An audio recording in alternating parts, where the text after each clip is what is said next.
Una cálida bienvenida. El día crecía más claro y caluroso a medida que avanzaban flotando. Luego de un corto trecho, el río rodeaba a la izquierda un repecho de tierra escarpada. Al pie de la pared rocosa que se alzaba como un risco en una llanura, la corriente más profunda fluía lamiendo y borboteando. De repente, el risco se estrechó, las orillas se hundieron, los árboles desaparecieron. Bilbo miró. Las tierras se abrían amplias alrededor, cubiertas por las aguas del río que se perdía y se bifurcaba en un centenar de cursos zigzagueantes, o se estancaba en remansos y pantanos con islotes a los lados. Pero aún así, una fuerte corriente seguía su curso regular. Y allá, a lo lejos, mostrando la cima oscura entre retazos de nubes, allá, amenazadora, asomaba la montaña, los picos más próximos de la zona noroeste y el hundido valle que los unía no alcanzaban a distinguirse. Sola y adusta, la montaña contemplaba el bosque por encima de los pantanos. La montaña solitaria. Bilbo había viajado mucho y había pasado muchas aventuras para verla, y ahora no le gustaba nada. Mientras escuchaba la conversación de los elfos en la almadía e hilaba los pedazos de información que dejaban caer, pronto comprendió que era muy afortunado por haberla visto, aún desde lejos. Había sufrido mucho cuando cayó prisionero, y ahora no encontraba una postura cómoda, por no mencionar a los pobres enanos debajo de él, y sin embargo, no se había dado cuenta de la suerte que había tenido. La conversación se refería solo al comercio que iba y venía por los canales y al incremento del tráfico en el río, pues las carreteras del este que conducían al Bosque Negro habían desaparecido o dejaron de utilizarse, y además los hombres del lago y los elfos del bosque se habían disputado el dominio del río del bosque y el cuidado de las riberas. Estos territorios habían cambiado mucho desde los días en que los enanos moraran en la montaña, días que para la mayoría de la gente solo eran ahora una vaga tradición. Habían cambiado aún en años recientes y desde las últimas noticias que Gandalf tenía de ellos.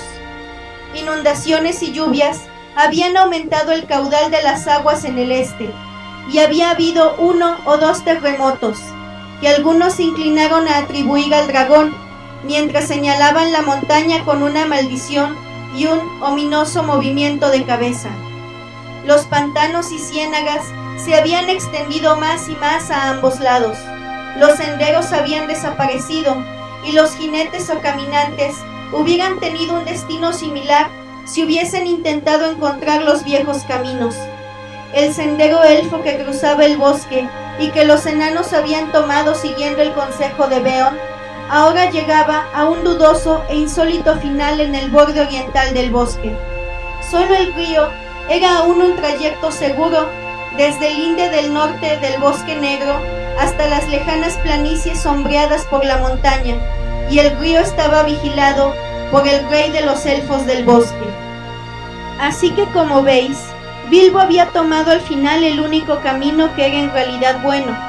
El señor Bolsón hubiera podido sentirse reconfortado mientras temblaba sobre los barriles si hubiese sabido que noticias de todo esto habían llegado a Gandalf allá lejos, preocupándolo de veras, y que estaba a punto de acabar otro asunto que no viene a cuento mencionar en este relato, y se disponía a regresar en busca de la gente de Thorin, pero Bilbo no lo sabía.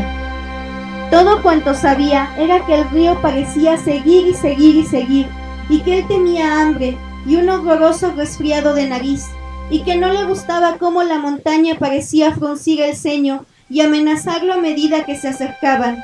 Sin embargo, al cabo de un rato, el río tomó un curso más meridional y la montaña retrocedió de nuevo, y al fin, ya caída la tarde, entre las orillas ahora de rocas, el río reunió todas sus aguas errantes en un profundo y rápido flujo, y descendió precipitadamente.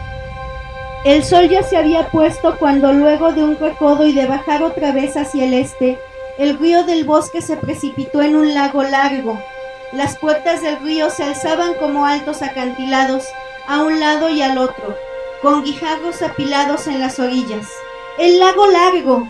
Bilbo nunca había imaginado que pudiera haber una extensión de agua tan enorme, excepto en el mar. Era tan ancho que las márgenes opuestas asomaban apenas a lo lejos, y tan largo que no se veía el extremo norte, que apuntaba a la montaña.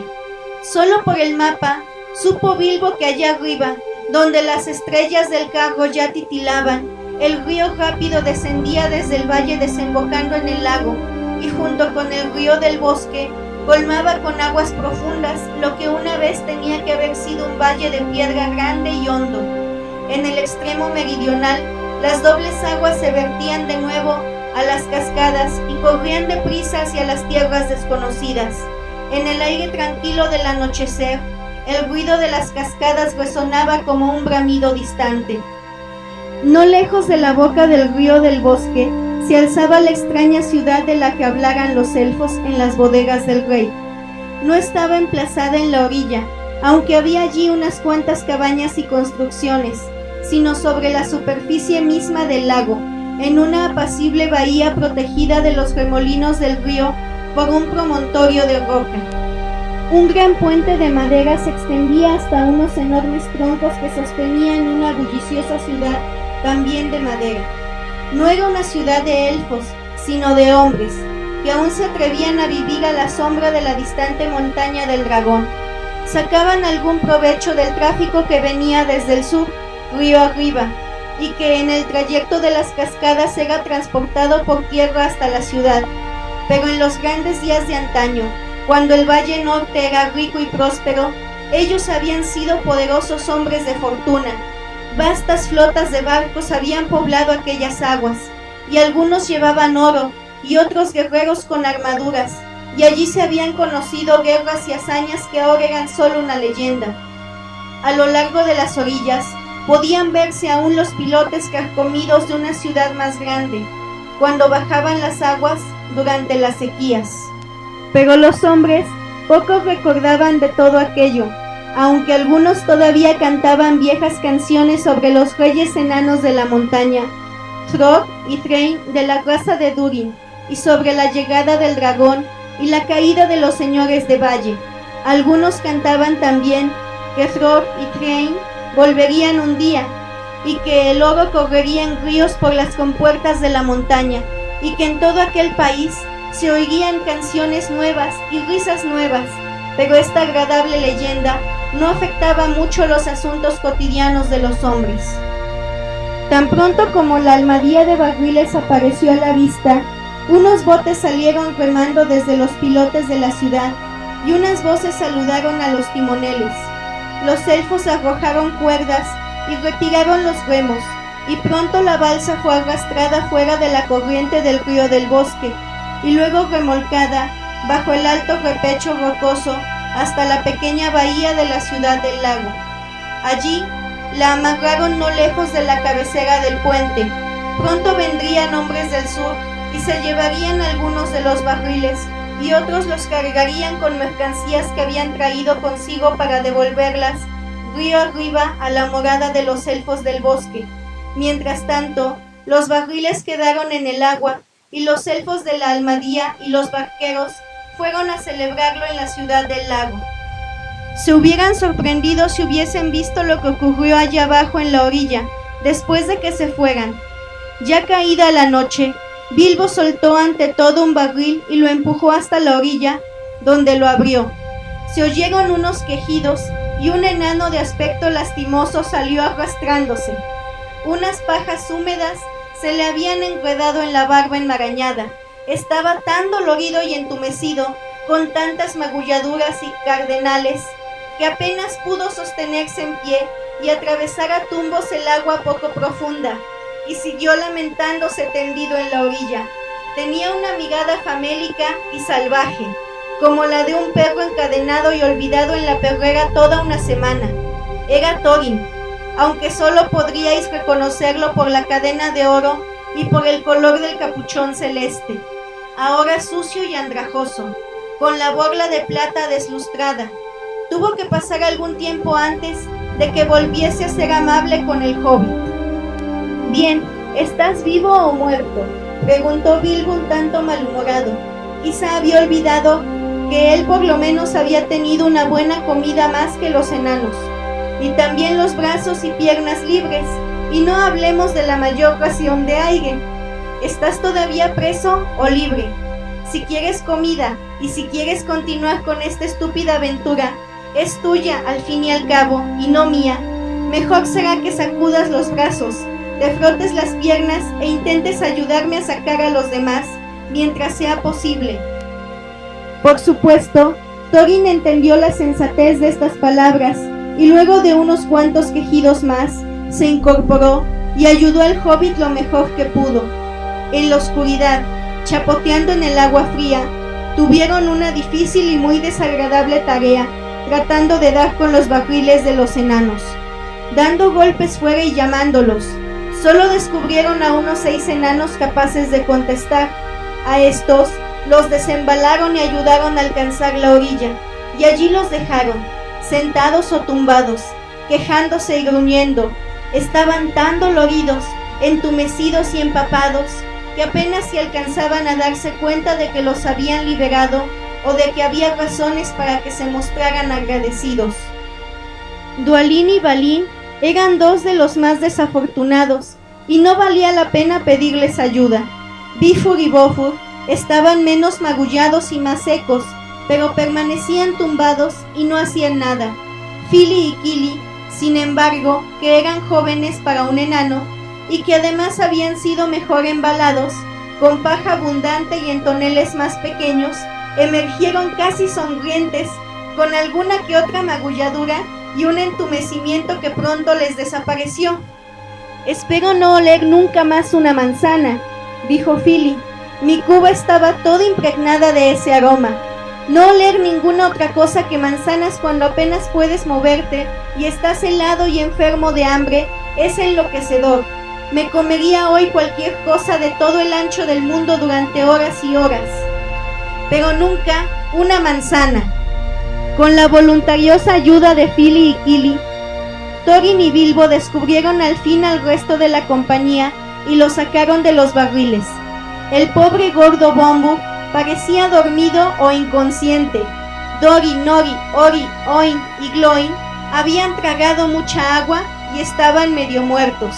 Tuvieron que transportarlos uno a uno y depositarlos en la orilla. «Bien, aquí estamos», dijo Thorin, «y supongo que tenemos que agradecerlo a nuestras estrellas y al señor Bolsón. Estoy seguro de que tiene derecho a esperarlo, aunque desearía que hubiese organizado un viaje más cómodo. No obstante, todos a vuestro servicio una vez más, señor Bolsón.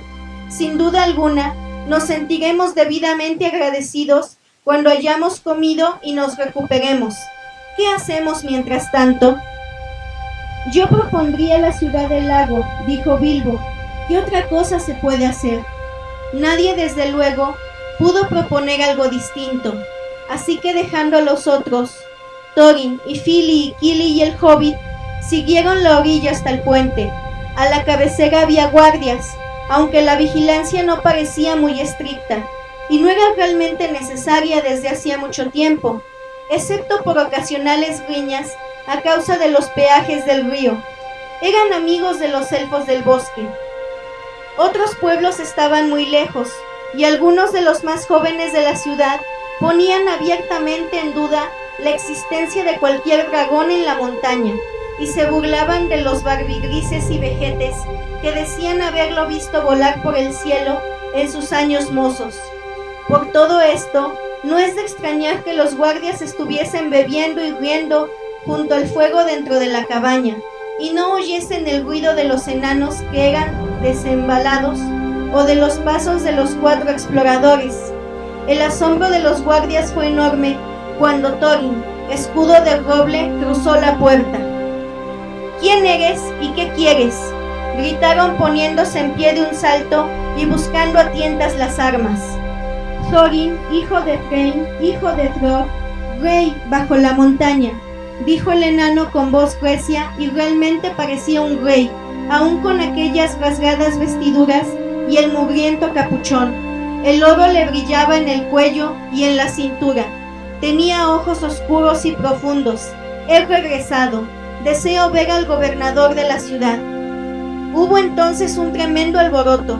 Algunos de los más necios salieron corriendo como si esperasen que la montaña se convirtiese en oro por la noche y todas las aguas del lago se pusiesen amarillas de un momento a otro. El capitán de la guardia se adelantó. ¿Y quiénes son estos?, preguntó señalando a Fili, Kili y Bilbo. Los hijos de la hija de mi padre, respondió Thorin. Fili y Kili de la raza de Durin, y el señor Bolsón, que ha viajado con nosotros desde el oeste. Si venís en paz, arrojad las armas, dijo el capitán. No tenemos armas, dijo Thorin, y era bastante cierto. Los cuchillos se los habían sacado los elfos del bosque, y también la gran espada Orcrist. Bilbo tenía su daga oculta como siempre, pero no habló. No necesitamos armas, volvemos por fin a nuestros dominios, como se decía en otro tiempo. No podríamos luchar contra tantos. Llevadnos al gobernador. Está en una fiesta, dijo el capitán. Más motivo entonces para que nos lleves a él, estalló Fili, ya impaciente con tanta solemnidad. Estamos agotados y hambrientos después de un largo viaje, y tenemos camaradas enfermos. Ahora, date prisa y no charlemos más, o tu señor tendrá algo que decirte. Seguidme entonces, dijo el capitán, y rodeándolos con 6 de sus hombres, los condujo por el puente a través de las puertas, hasta el mercado de la ciudad. Este era un amplio círculo de agua tranquila, rodeada por altos pilotes sobre los que se levantaban las casas más grandes, y por largos muelles de madera con escalones y escalerillas que descendían a la superficie del lago. De una de las casas llegaba el resplandor de muchas luces y el sonido de muchas voces. Cruzaron las puertas y se quedaron parpadeando a la luz, mirando las largas mesas en las que se apretaba la gente. Soy Thorin, hijo de Thrain, hijo de Thror, rey bajo la montaña. He regresado, gritó Thorin con voz recia desde la puerta, antes de que el capitán pudiese hablar. Todos se pusieron en pie de un salto. El gobernador de la ciudad se movió nervioso en la gran silla, pero nadie se levantó con mayor sorpresa que los elfos, sentados al fondo de la sala. Precipitándose hacia la mesa del gobernador, gritaron juntos: «Estos son los prisioneros de nuestro rey, que han escapado, enanos errantes y vagabundos que ni siquiera pudieron decir nada bueno de sí mismos y que merodean por los bosques y molestan a nuestra gente». ¿Eso es cierto?, preguntó el gobernador. En realidad, esto le parecía más probable que el regreso del rey bajo la montaña, si semejante persona había existido alguna vez. Es cierto que el rey elfo nos hizo prisioneros por error y nos encarceló sin causa alguna cuando regresábamos a nuestro país, respondió Thorin, mas ni candados ni barrotes pueden impedir el retorno anunciado antaño, y no estamos en los dominios de los elfos del bosque. Hablo al gobernador de la ciudad de los hombres del lago, no a los almadieros del rey. El gobernador titubeó entonces, mirando unos y otros. El rey elfo era muy poderoso en aquellas tierras, y el gobernador no deseaba enemistarse con él. Además, no prestaba mucha atención a canciones antiguas, entregado como estaba al comercio y a los peajes, a los cargamentos y al oro, hábitos a los que debía su posición. Otros, sin embargo, pensaban de un modo muy distinto, y el asunto se solucionó rápidamente sin que el gobernador interviniera. Las noticias se habían difundido desde las puertas del palacio por toda la ciudad, como si se tratase de un incendio. La gente gritaba dentro y fuera de la sala. Unos pasos apresurados recorrían los muelles. Alguien empezó a cantar trozos de viejas canciones que hablaban del regreso del rey bajo la montaña. Que fuese el nieto de Thror, y no Thror en persona quien estaba allí, no parecía molestarles.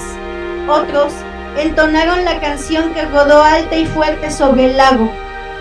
El rey bajo la montaña, el rey de piedra tallada, el señor de fuentes de plata, regresará a sus tierras, sostendrán alta la corona, tañirán otra vez el arpa, cantarán otra vez las canciones, habrá ecos de oro en las alas, los bosques ondularán en montañas, y las hierbas a la luz del sol, y las riquezas manarán en fuentes, y los ríos en corrientes doradas, alborozados correrán los ríos, los lagos brillarán como llamas, cesarán los dolores y las penas, cuando regrese el rey de la montaña.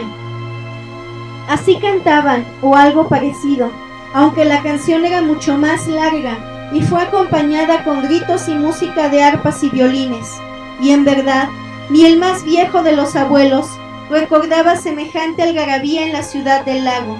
Los propios elfos del bosque empezaron a titubear y aún a tener miedo. No sabían, por supuesto, cómo Thorin había escapado, y se decía quizá que el rey había cometido un grave error. En cuanto al gobernador de la ciudad, comprendió que no podía hacer otra cosa que sumarse a aquel clamor tumultuoso, al menos por el momento, y fingir que aceptaba lo que Thorin decía que era, de modo que lo invitó a sentarse en la silla grande y puso a Fili y a Kili junto a él en sitios de honor. Aún a Bilbo se le dio un lugar en la mesa alta y nadie explicó de dónde venía. Ninguna canción se refería a él, ni siquiera de un modo oscuro, ni nadie lo preguntó en el bullicio general. Poco después trajeron a los demás enanos a la ciudad, entre escenas de asombro y entusiasmo. Todos fueron curados y alimentados, alojados y agasajados del modo más amable y satisfactorio. Una casa enorme fue cedida a Thorin y a los suyos, y luego les proporcionaron barcos y remos, y una multitud se sentó a las puertas de la casa y cantaban canciones durante todo el día, o daban hurras si cualquier enano asomaba la punta de la nariz. Algunas de las canciones eran antiguas, pero otras eran muy nuevas y hablaban con confianza de la repentina muerte del dragón y de los cargamentos de fastuosos presentes que bajaban por el río a la ciudad del lago. Estos últimos cantos estaban inspirados en su mayor parte por el gobernador y no agradaban mucho a los enanos, pero entre tanto los trataban muy bien y pronto se pusieron de nuevo fuertes y gordos. En una semana estaban ya casi repuestos, con ropa fina de color apropiado, las barbas peinadas y recortadas, y el paso orgulloso. Thorin caminaba y miraba a todo el mundo como si el reino estuviese ya conquistado y Smaug cortado en trozos pequeños. Por entonces, como Thorin había dicho, los buenos sentimientos de los enanos hacia el pequeño hobbit se acrecentaban día a día. No hubo más gruñidos o lamentos, bebían a la salud de Bilbo, le daban golpecitos en la espalda y alborotaban alrededor, lo que no estaba mal, pues el hobbit no se sentía demasiado feliz. No había olvidado el aspecto de la montaña, ni lo que pensaba del dragón, y tenía además un fastidioso resfriado. Durante 3 días estornudó y tosió y no pudo salir, y aún días después, cuando hablaba en los banquetes, se limitaba a decir: «Muchísimas gracias». Mientras tanto, los elfos habían regresado al río del bosque con los cargamentos, y hubo una gran excitación en el palacio del rey. Nunca he sabido qué les ocurrió al jefe de la guardia y al mayordomo. Por supuesto, nada se dijo sobre las llaves o barriles mientras los enanos permanecieron en la ciudad del lago, y Bilbo cuidó de no volverse nunca invisible. No obstante, me atrevería a decir que se suponía más de lo que se sabía, y sin duda, el señor Bolsón era uno de los puntos misteriosos. De todos modos, el rey conocía ahora la misión de los enanos, o creía conocerla, y se dijo a sí mismo: «Muy bien, ya veremos. Ningún tesoro saldrá por el bosque negro sin que yo haya dicho la última palabra. Pero espero que todos tengan un mal fin, y les estará bien empleado». De todos modos, él no creía en enanos que lucharan y mataran dragones como Smaug, y sospechaba un intento de saqueo o algo parecido.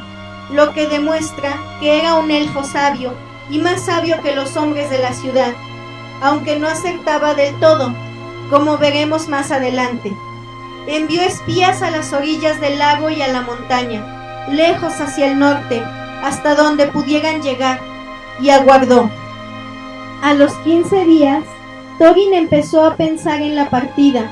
Mientras durase el entusiasmo en la ciudad, sería tiempo de pedir ayuda. No convenía dejar enfriar las cosas con dilaciones, así que habló con el gobernador y los consejeros de la ciudad, y les dijo que pronto él y su compañía marcharían otra vez a la montaña. Entonces, por primera vez, el gobernador se sorprendió y aún llegó a asustarse, y se preguntó si Thorin no sería en verdad descendiente de los reyes antiguos. Nunca había pensado que los enanos se atreverían a acercarse a Smaug, y para él no era más que un fraude que tarde o temprano saldría a la luz. Estaba equivocado. Thorin, por supuesto, era el verdadero nieto del rey bajo la montaña, y nadie sabe lo que es capaz un enano, por venganza o por recobrar lo que le pertenece. Pero el gobernador no sintió pena alguna cuando los dejó partir. La manutención de los enanos estaba arruinándolo, y desde que habían llegado, la vida en la ciudad era como unas largas vacaciones, con los negocios en punto muerto. Dejemos que se vayan y que le den la lata a Smaug. Ya veremos cómo los recibe, pensó. Ciertamente, oh Thorin, hijo de Thrain, hijo de Throg, fue lo que dijo. Tenéis que reclamar lo que es vuestro. Ha llegado la hora que se anunció tiempo atrás. Tendréis toda la ayuda que podamos daros, y confiamos en vuestra gratitud cuando reconquistéis el reino. De modo que un buen día, aunque el otoño estaba ya bastante avanzado, y los vientos eran fríos, y las hojas caían rápidas, 3 grandes embarcaciones dejaron la ciudad del lago, cargadas con remeros, enanos, el señor Bolsón y muchas provisiones. Habían enviado caballos y ponis que llegarían al apeadero señalado, dando un rodeo por senderos tortuosos. El gobernador y los consejeros de la ciudad los despidieron desde los grandes escalones del ayuntamiento que bajaban hasta el lago. La gente cantaba en las ventanas y en los muelles. Los remos blancos golpearon y se hundieron en el agua, y la compañía partió hacia el norte, río arriba, en la última etapa de un largo viaje. La única persona completamente desdichada era Bilbo.